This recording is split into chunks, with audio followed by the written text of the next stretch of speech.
Shalom, salam sehat, salam kebajikan, salam damai bagi kita semua Bapak Ibu yang Tuhan kasihi dimanapun kita berada.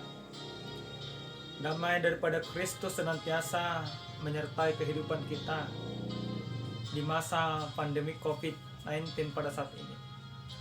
Sebelum kita mendengarkan firman Tuhan, kita menyerahkan hidup kita sepenuhnya kepada Tuhan, kita berdoa. Damai sejahtera yang daripada Allah, itulah kiranya hadir di hati kita. Penyertaan daripada Roh Kudus, kiranya memampukan kita mengerti kehendak Tuhan. Urapi kami ya Tuhan dengan kuasa-Mu. Dalam Kristus Yesus kami berdoa. Amin. Firman Tuhan yang sampai kepada kita pada saat ini terambil dalam kitab 2 Samuel pasal 7 ayat 1 sampai dengan ayat ke-16. Demikian firman Tuhan. Ketika raja telah menetap di rumahnya dan Tuhan telah mengaruniakan keamanan kepadanya terhadap semua musuhnya di sekeliling, berkatalah raja kepada Nabi Natan, "Lihatlah, aku ini diam dalam rumah dari kayu aras, padahal tabut Allah diam di bawah tenda." Lalu berkatalah Natan kepada raja, "Baik, lakukanlah segala sesuatu yang dikandung hatimu, sebab Tuhan menyertai engkau." Tetapi pada malam itu juga datanglah firman Tuhan kepada Natan demikian, "Pergilah, katakanlah kepada hambaku Daud, beginilah firman Tuhan, masakan engkau yang mendirikan rumah bagiku untuk kudiami? Aku tidak pernah diam dalam rumah sejak aku menuntun orang Israel dari Mesir sampai hari ini. Tetapi aku selalu mengembara dalam kemah sebagai kediaman. Selama aku mengembara bersama-sama seluruh orang Israel, pernahkah aku mengucapkan firman kepada salah seorang hakim orang Israel yang kuperintahkan mengembalakan umatku Israel? Demikian, mengapa kamu tidak mendirikan bagiku rumah dari kayu aras? Oleh sebab itu, beginilah kau katakan kepada hambaku Daud, beginilah firman Tuhan semesta alam. Akulah yang mengambil engkau dari padang ketika mengiring kambing domba untuk menjadi raja atas umatku Israel. Aku telah menyertai engkau di segala tempat yang kau jalani dan telah melenyapkan segala musuhmu dari depanmu. Aku membuat besar namamu seperti nama orang-orang besar yang ada di bumi. Aku menentukan tempat bagi umatku Israel dan menanamkannya sehingga ia dapat diam di tempatnya sendiri dengan tidak lagi dikejutkan dan tidak pula ditindas oleh orang-orang lalim seperti dahulu. Sejak aku mengangkat hakim-hakim atas umatku Israel, aku mengaruniakan keamanan kepadamu daripada semua musuhmu. Juga diberitahukan Tuhan kepadamu, Tuhan akan memberikan keturunan kepadamu apabila umurmu sudah genap dan engkau telah mendapat perhentian bersama-sama dengan nenek moyangmu. Maka aku akan membangkitkan keturunanmu yang kemudian, anak kandungmu, dan aku akan mengokohkan kerajaannya. Dialah yang akan mendirikan rumah bagi namaku, dan aku akan mengokohkan tahta kerajaannya untuk selama-lamanya. Aku akan menjadi bapanya, dan ia akan menjadi anakku. Apabila ia melakukan kesalahan, maka aku akan menghukum dia dengan rotan yang dipakai orang dan dengan pukulan yang diberikan anak-anak manusia. Tetapi kasih setiaku tidak akan hilang daripadanya, seperti yang kuhilangkan daripada Saul yang telah kujauhkan dari hadapanmu. Keluarga dan kerajaanmu akan kokoh untuk selama-lamanya. Di hadapanku, tahtamu akan kokoh untuk selama-lamanya." Sampai di sana kebenaran firman Tuhan. Saudaraku yang terkasih dalam Kristus Yesus, tentu di dalam menjalani sebuah kehidupan, tiap-tiap orang pasti membuat rencana akan apa yang dia lakukan. Setiap rencana yang dibuat setiap manusia pada dasarnya adalah baik untuk dirinya. Maka sesuai dengan rencana itulah manusia berjalan, dan rencana itulah yang akan berusaha diwujud nyatakan tiap-tiap orang. Walaupun terkadang bahwa rencana itu tidak sesuai dengan realita yang sebenarnya. Dalam kebenaran firman Tuhan yang menyapa kita pada saat ini, bagaimana seorang Daud, seorang raja yang dipilih oleh Tuhan, seorang raja yang takut akan Tuhan, membuat sebuah rencana. Bahkan rencana yang dibuat oleh Daud itu bukan untuk dirinya, namun dia merencanakan sesuatu yang begitu baik, yang begitu luar biasa, yaitu ingin mendirikan bait Allah. Tentu ini pekerjaan yang baik. Tentu ini sesuatu hal yang mulia yang dipikirkan oleh manusia. Daud pun dalam perikop ini menyampaikan segala rencana dan kerinduannya yang akan dia wujud nyatakan. Melalui siapa? Melalui Nabi Tuhan, yaitu Natan. Maka hal ini menunjukkan bagaimana sebuah rencana yang pertama sekali yang Daud sampaikan itu adalah ke hamba Tuhan. Tujuannya apa? Supaya rencana itu Natan sampaikan kepada Tuhan, dan Tuhan inginkan atau tidak. Pada kenyataannya Natan terlebih dahulu mengatakan, kalau kita melihat dalam ayat yang ketiga, lakukanlah segala sesuatu yang dikandung hatimu, sebab Tuhan menyertai engkau. Karena ini adalah pekerjaan Tuhan, rencana yang baik untuk kemuliaan Tuhan. Natan berpikir bahwa Tuhan akan menyertainya. Tapi apa yang direncanakan Daud dan apa yang diyakini oleh Natan tidak demikian yang diinginkan oleh Tuhan. Tuhan tidak menginginkan sebuah tempat untuk tempatnya bernaung. Tuhan tidak menginginkan Daud ini membuat suatu mezbah baginya. Tidak semuanya itu Tuhan inginkan. Karena apa? Tuhan pada hakikatnya bukan masuk ke dalam rencana manusia. Daud dalam hal mendirikan bait Allah ini, Daud berpikir bahwa tabut perjanjian akan diletakkan di sana, dan ketika tabut perjanjian diletakkan di sana, maka Tuhan akan menetap di sana. Tuhan tidak akan kemana-mana lagi. Hal inilah yang tidak dipahami oleh Daud. Hal inilah yang tidak diinginkan oleh Tuhan juga. Karena pada hakikatnya Tuhan itu tidak bisa dipenjara di suatu tempat. Tuhan itu tidak bisa dikukung oleh suatu bangunan. Karena Tuhan itu berada bukan di bangunan, tetapi memang Tuhan itu penguasa semuanya. Maka Tuhan mengingatkan Daud melalui Natan. Apa yang diingatkan oleh Tuhan kepada Daud? Tuhan mengingatkan bagaimana Tuhan yang memilih dia. Bagaimana Tuhan mau menjadikan Daud sebagai alatnya.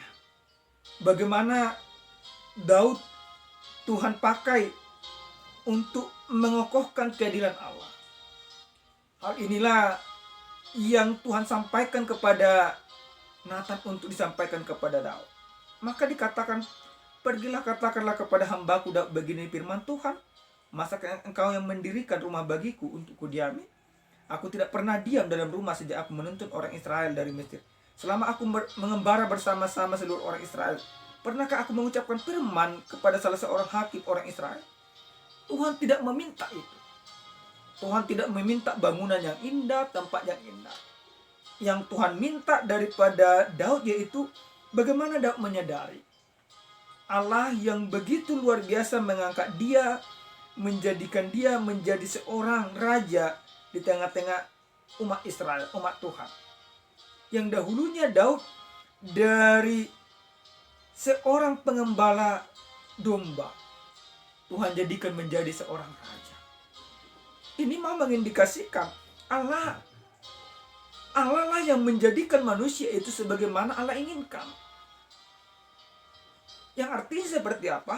Rencana Tuhan lah yang akan nyata di dalam kehidupan manusia. Manusia pada hakikatnya adalah perpanjangan tangan Tuhan. Daud pada hakikatnya adalah perpanjangan tangan Tuhan.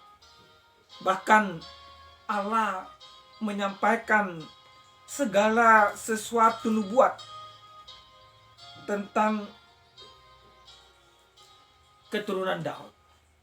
Allah menyampaikan suatu janji yang begitu luar biasa yang akan Tuhan nyatakan di dalam kehidupan Daud. Apa janji-janji Allah? Dikatakan Allah akan menganugerahkan keamanan, Allah akan memberikan keturunan, Allah akan memberikan umur yang panjang, Allah akan menjadikan keturunan yang menjadi raja, dan kasih setia Tuhan akan menetap di sana. Bahkan kerajaannya akan kokoh. Bahkan Tuhan katakan juga, apabila umurnya sudah genap, engkau akan mendengarkan perhentian bersama dengan nenek moyangmu. Janji yang begitu luar biasa yang Tuhan sampaikan kepada Daud sampai membuat Daud bersyukur kepada Tuhan. Kalau kita membaca dalam ayat 18 sampai dengan ayat 29, di sana jelas dilihat dua syukur yang Daud sampaikan. Nah, Bapak Ibu, jemaat Tuhan yang terkasih dalam Kristus Yesus, terkadang memang manusia itu harus diberikan kesadaran buat apa dia di dunia. Ini yang pertama yang harus kita pahami. Apa sebenarnya tujuan Allah menjadikan kita di dunia ini? Apa sebenarnya tujuan Allah menjadikan Daud menjadi raja? Tujuan Allah menjadikan Daud menjadi raja adalah supaya nama Tuhan dipermuliakan. Kita menjadi alat Tuhan, menjadi perpanjangan tangan Tuhan, menjadi kesaksian bagi orang-orang sekitar. Maka ini memberikan suatu kesadaran bagi kita. Selama kita mau diatur oleh Tuhan, selama kita mau hidup di dalam Tuhan, selama kita mau benar di dalam Tuhan, maka Tuhan akan memberikan segala sesuatu ke dalam kehidupan kita. Tuhan akan memberikan keamanan, Tuhan akan memberikan ketentraman, Tuhan akan memberikan perhentian umur yang panjang dengan kedamaian, dan masih banyak lagi. Jemaat Tuhan yang terkasih dalam Kristus Yesus, manusia atau kita sering sekali mengukur Tuhan dengan pikiran kita. Aku akan memberikan ini kepada Tuhan. Aku akan memberikan ini kepada Tuhan. Aku akan memberikan ini kepada Tuhan. Apakah Tuhan menghendaki ini? Tidak. Apa yang diinginkan oleh Tuhan dari kehidupan kita adalah bagaimana kita menyadari segala kehidupan kita. Jika Daud Tuhan angkat dari seorang pengembala menjadi seorang raja bagi bangsa Israel, Tuhan juga menjadikan kita, mengangkat kita di dalam Kristus Yesus. Tuhan mengangkat kita dari keberdosaan kita untuk menjadi alat Allah di dunia ini. Yang kedua, yang harus kita pahami dalam kebenaran firman Tuhan, dikatakan kerajaan Mesias yang kokoh selama-lamanya. Benar Bapak Ibu jemaat Tuhan, bahwa kerajaan Tuhan itu, kerajaan Mesias dalam Yesus Kristus, itu harus kokoh. Dan sudah pasti kokoh, itu tidak perlu diragukan. Maka menjadi pertanyaan sederhana bagi kita, apakah kita mau hidup di dalam kerajaan itu? Ini harus kita sadari. Bagaimana kita menyadari bahwa kita harus diatur oleh Tuhan, harus hidup di dalam Tuhan. Jangan pernah kita mengatur Tuhan di dalam kehidupan kita. Tuhan menginginkan dari kehidupan orang percaya adalah bagaimana orang yang percaya itu taat kepadanya. Kerajaan Mesias, Mesias dalam arti bahasa Ibrani dikatakan Masai, yang artinya orang yang diurapi. Daud adalah orang yang diurapi oleh Tuhan. Kristus adalah Mesias yang diurapi, yang akan menegakkan keadilan Tuhan di dalam dunia ini. Kristus adalah Mesias yang sejati. Maka kerajaan Tuhan di dalam Mesias tetap kokoh selama-lamanya. Karena kerajaan Tuhan sudah pasti kokoh, maka kita dipanggil untuk masuk ke dalam kerajaan. Bapak Ibu, saudaraku yang saya kasihi dalam Kristus Yesus, camkanlah ini. Apakah kita mau diatur oleh Tuhan, supaya kita mempertunjukkan bahwa kita ini dalam bagian kerajaan Allah. Sering sekali kita tidak mau diatur oleh Tuhan. Maka lewat firman ini Tuhan mau mengatakan kepada kita, Tuhan akan mengokohkan kerajaannya di dunia ini. Maka supaya kita mendapatkan tempat di dalam kerajaan Tuhan, kita harus mau diatur oleh Tuhan. Kita harus taat ke dalam aturan Tuhan. Tuhan menginginkan setiap orang yang percaya itu adalah yaitu taat kepada hukum, bukan kebal hukum. Kalau kita melihat dalam kebenaran firman Tuhan ini, Tuhan katakan dalam ayat ke-14, aku akan menjadikan bapaknya dan ia akan menjadi anakku. Apabila ia melakukan kesalahan, maka aku akan menghukum dia. Sekalipun kita Tuhan kasihi, Tuhan berkati, sekalipun kita percaya kepada Tuhan, tetapi ketika kita melakukan dosa, melakukan pelanggaran, Tuhan tidak berkenan, Tuhan akan menghukum kita. Ini pasti. Maka setiap kesalahan itu pada hakikatnya ada konsekuensi, ada hukum yang harus kita terima. Kita orang Kristen terpanggil untuk taat kepada hukum, bukan untuk kebal hukum. Taat kepada hukum berarti kita menjadi pelaku hukum. Supaya apa? Supaya nyata kerajaan Tuhan itu, yang kokoh itu nyata ke dalam kehidupan kita. Tanpa dengan ketaatan kita kepada Tuhan, maka Tuhan tidak akan berkenan kepada kita. Yang berikut Bapak Ibu, jemaat Tuhan yang Tuhan kasihi, yang harus kita pahami pada saat ini, dalam ayat ke-15 dikatakan, tetapi kasih setiaku tidak akan hilang daripadanya, seperti yang kuhilangkan daripada Saul, yang telah kujauhkan daripada hadapanku. Tuhan membuat suatu perbandingan. Saul adalah yang dipilih oleh Israel untuk menjadi raja. Jadi pada saat itu ketika orang Israel memilih Saul menjadi raja, Tuhan mengiyakan pilihan itu. Tuhan sempat mengurapi Daud dan ingin memperkuat Daud menjadi raja. Tapi apa Bapak Ibu? Ini harus kita pahami bersama. Pilihan Tuhan jauh lebih baik dari pilihan manusia. Sebaik apapun pilihan kita, sebaik apapun yang kita pilih, tapi pilihan Tuhan jauh lebih baik. Ini sudah terbukti. Ketika Saul dipilih menjadi raja oleh bangsa Israel, dia tidak taat kepada Tuhan. Padahal pada saat itu orang Israel melihat bahwa dari sekian banyak suku, sekian banyak para pemuda, sekian banyak orang Israel berfokus melihat Saul itu yang terbaik, sehingga mereka memilihnya. Tapi pada kenyataannya tidaklah demikian di hadapan Tuhan. Maka kita jangan terpaku mati pada satu pilihan kita. Tapi mari kita belajar. Lewat firman ini kita mau diajarkan bagaimana kita menghidupi pilihan Tuhan di dalam kehidupan kita. Pilihan Tuhan jauh lebih baik.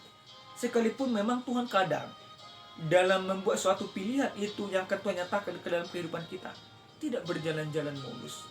Ada banyak semak duri, ada banyak kerikil yang tajam, ada banyak tantangan dan persoalan yang terus membentang di dalam pilihan Tuhan. Tetapi yakinlah Bapak Ibu jemaat Tuhan, di dalam sebuah tantangan ini dan rintangan ini, ketika Tuhan sudah memilih, maka yakinlah pilihan Tuhan itu tidak akan pernah sia-sia.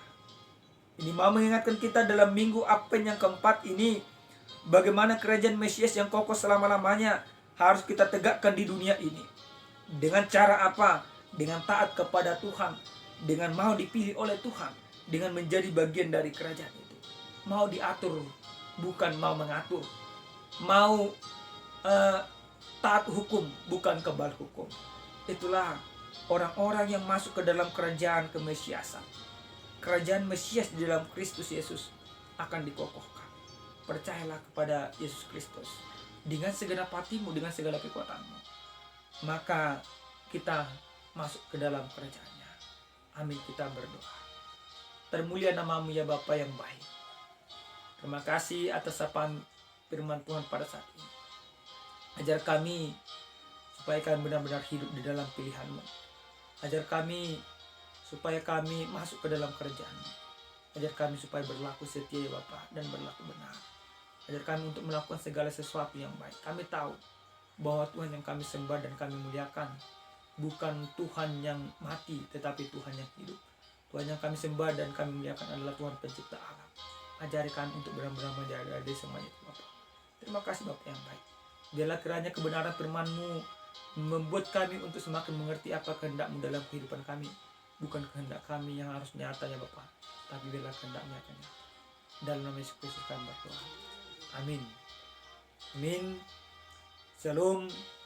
Tuhan Yesus memberkati kita semua.